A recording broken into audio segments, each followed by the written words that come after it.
Atop the awesome bluff, the tracker described the particulars of what had apparently been a combat-ready first-night encampment. "Cold supper," he said. "No fires."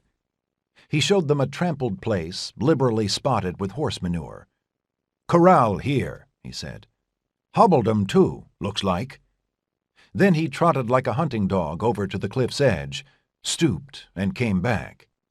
"Limbs all fresh broke off a bush yonder," he said. "And look-a here." He held up a narrow torn strip of cloth, part of a dress sleeve. Johnny Draper, with a rush of emotion, recognized the weave. He snatched it out of Gander Jack's fingers. "It's my Betty's! They were here, Will! They were this far!" He was grinning through his dark whisker stubble, his eyes almost desperately dancing with hope. "Now, man," he said to the tracker, "lead on." "You might want to know," drawled Gander Jack, "that somebody dribbled a lot of blood on yon rock thar." He twisted his mouth and squinted up at Will Ingles. He saw Will go gray under his leather-brown skin, and saw Johnny Draper do likewise. "Well, but they be no bodies lying round, eh?" blustered Johnny. "Heh, they're just fine, far as we know.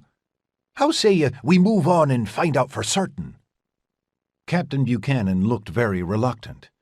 He was in parts unknown, in a region he and his volunteers didn't even know their way out of, and their own families were holed up on the Roanoke, east of the Blue Ridge, and all of them had crops ripening in their fields, begging for harvest.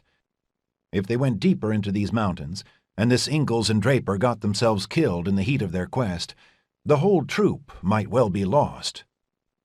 "Well," he said at last, "we've come this far. Let's give her another day, at least. But with all respect, Mr. Ingles, there's a lot of us stringing ourselves way out for these kin of yourn." "By the eternal, Captain, well I know it.